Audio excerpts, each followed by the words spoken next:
Hello and welcome to another video by my retro computer. My name is Sean Donahue and today we're making history.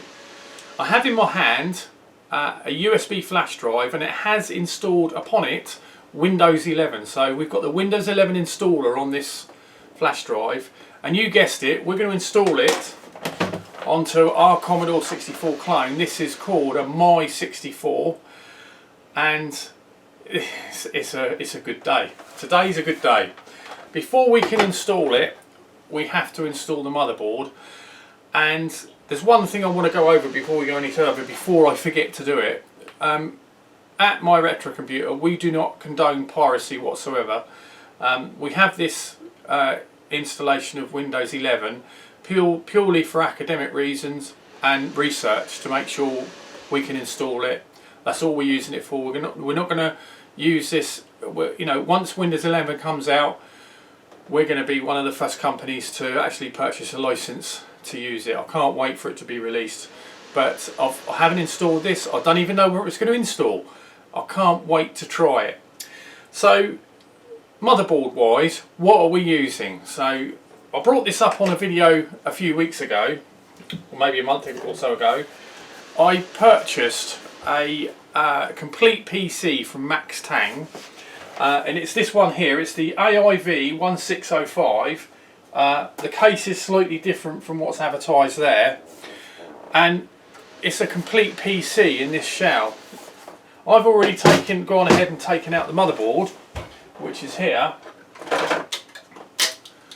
So if I bring this closer so you can see it, it's very slim line, and you can see it's got 4 display ports. We have USB 3, USB 2, 2 Ethernets. We have a solid state hard drive, 512 gig. We have memory, an 8 gig stick of SODIMM memory on there. We also have 2 serial ports which will come in handy, but unfortunately, where is it? This box comes with, it's not a rear I/O shield for an ITX case, unfortunately, so it's not going to fit the My 64, and it's not going to fit any ITX case. So unfortunately, we have no way of fixing these 2 panel mount serials onto the back, so we won't use them for now. I will, at some later date, I will get a rear I/O shield made for this, but the thing is, everything's installed on it, so we don't need to install anything. The memory's on there, the hard drive's on there, everything's on there. We don't have to do anything. All we've got to do, we haven't even got to fit a PICU power supply, because it's already got the power on board. It's on doing it the wrong way, you can see it there. So literally all we have to do is open the case up and put the 4 screws in, and we're ready to go. We're ready to install Windows. So I'm not going to bother showing you that. I'm just going to slap it in, button it up, close it up, and then we'll crack on with the installer. So I'll see you in a sec. Right then, so that took a lot longer than what I thought it was going to take. It wasn't as easy as what I thought, and I'll explain why. So if we just go down here and have a look, let me just rotate that round. Because I forgot, it's still got moving parts. We've got a moving fan, so we had to do the cable management. Everything's had to be routed around away from that fan, even though it's a small fan, and it needs one of these wires to just move across. So that's what we had to do. The other thing that I managed to do was I've left the card reader in situ, because obviously we don't need the extra fan for cooling, and also we've got the power on the back, so it was nice to have the card reader. There's plenty of USB 2 connections on this board, I must admit, they're everywhere. The thing that took the most time is figuring out where the power and the LED light went. So we can see it there, even though that's a USB, it says it's USB, that's where the power, you can see I think you can just make out the word power on the board there, but that's where we've managed to you connect the momentary power switch to sort that out. But yeah, so I'm going to close this up, screw it up, and then we'll get on with installing Windows 11. Okay, so I've installed the motherboard as you saw in the last section. I've put the top of the case together, went to boot up, and there was no image on the monitor. Nothing was coming up, it was a black screen. And the problem was I had to go out and buy a new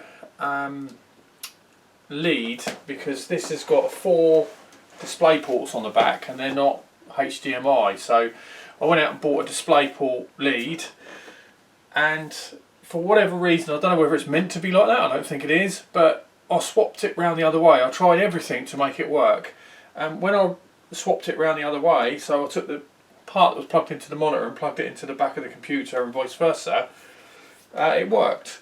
So I've got as far as that, and I've turned it all off so you can see it again. So we're booting back up, and that's as far as I've got. So hopefully that's a good sign. So the Windows sign comes up, so that's a good sign. So hopefully it's going to install. So we're just going to, for this, install now. Hopefully, there's been a lot of talk on the internet about this not working. So a lot of people have had problems with it because it's a leak. It's not meant to be out yet. Microsoft aren't releasing it until next week or the end of this week or whatever. So here we go, Windows 11 Home. Let's go for Windows 11 Pro next. Again, this is just for research purposes only. I'm not intending to use this. I just wanted to try it out. Accept license terms.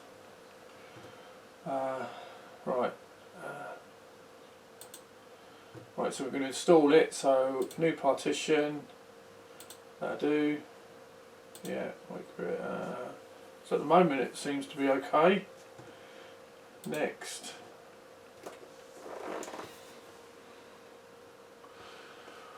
Looking good. So we'll just power through this. We'll speed this bit up to the point where it's installed.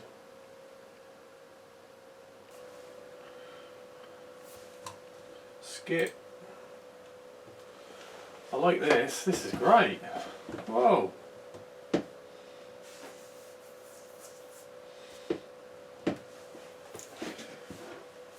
I just plugged in an Ethernet cable because I thought I haven't sorted that out yet, so it's just checking for updates. So wouldn't it be great? Wouldn't it be cool if it actually updated as well? It's not even released yet. Personal use. Next. We don't care about a limited experience. We just want to sign in. We just want to log in. Don't like this new advertising that Microsoft have got on the desktop, and I can't stand the pop-ups. Now let's see what's new from Windows.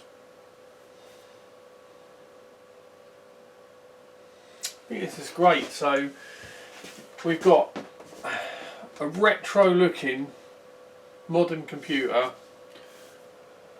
with Windows 11 that's not even out yet. Still installing stuff.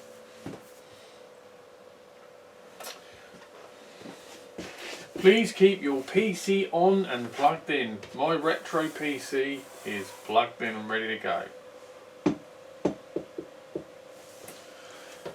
Okay, so there we are. There's the desktop. Oh my god, it looks like OS X. Look at this middle dock.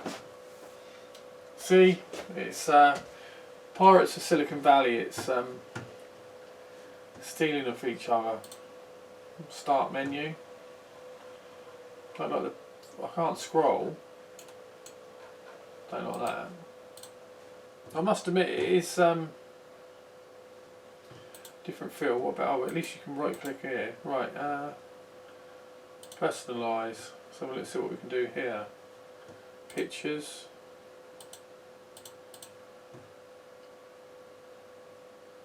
Ah, you've got to activate Windows before you can do any of that. I think that was in Windows 10 anyway.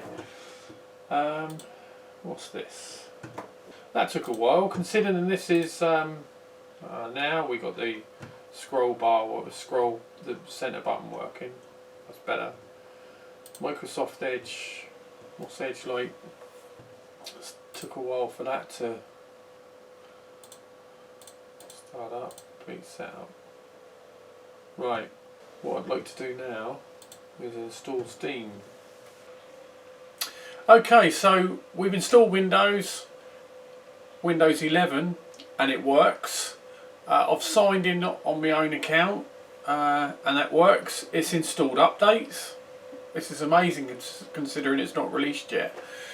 I've also taken the liberty of installing Steam, and I'm downloading Rust at the moment, so we can try, or I can try. I'm not going to do this for this video, but I want to try out the games to find out what this motherboard's like and what it's capable of. Because remember, this is an embedded.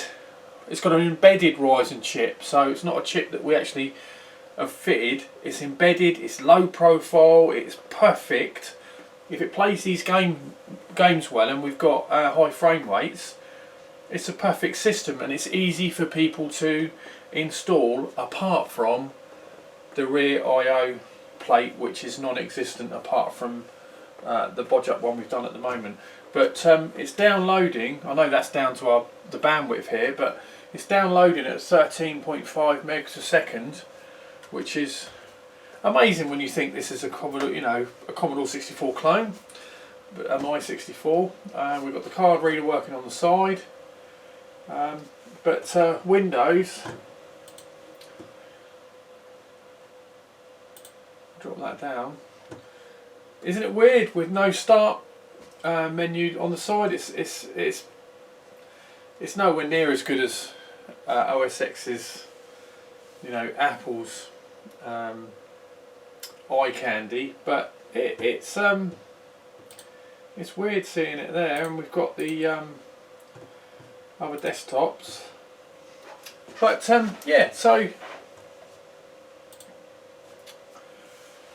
we have Windows 11 working on a My64, and we've made history here because this is the first time it's been installed, to my knowledge, on a retro computer. So we've made history today. Windows 11 on an 1980s themed styled PC.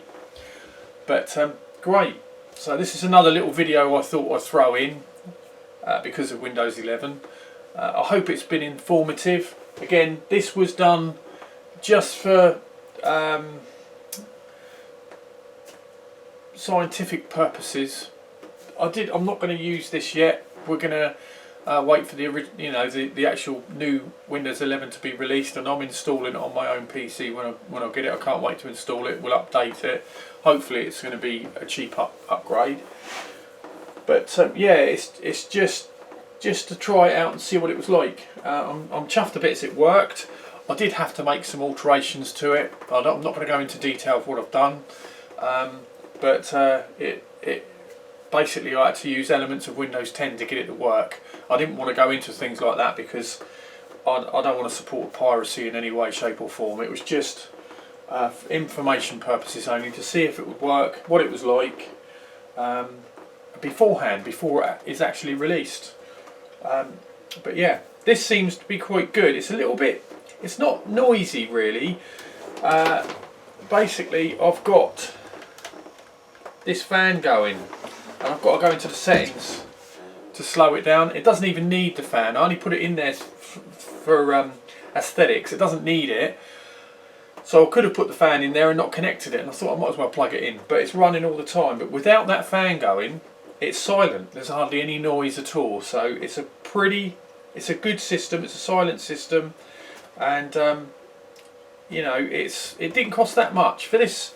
Bearing in mind, I bought the whole thing, not just the motherboard, we got the memory, we got the hard drive, we got the power pack, literally everything. It was a PC ready to go, and it was about, with delivery, it was about £450, which isn't bad really when you think about it. But you might be able to get the just buy the motherboard itself. I think you can on the website, and that might be about 300 or so. But when you think, if you're buying the Ryzen chip, you're buying the motherboard, you're buying all these other bits and bobs, with this it's all on the board. So even though it sounds a lot, it's not when you think about what you're getting. So, and I think they offer the solid state M.2 drive. I think that was an optional extra, and I thought I'll have it anyway, so it just turns up, and it's an easy kit to be able to take out and put into here. But yeah, so Windows 11. I can't wait to have this running on my own PC. But thank you for watching this video. I hope you enjoyed it. If you like what you see, please subscribe to our channel. Don't forget to turn notifications on so you get to know about new videos that we release. If you feel like commenting and sort of like being involved, please write what you like. I try to answer every single question that's sort of like aimed at me. Yeah, brilliant. Thanks for watching.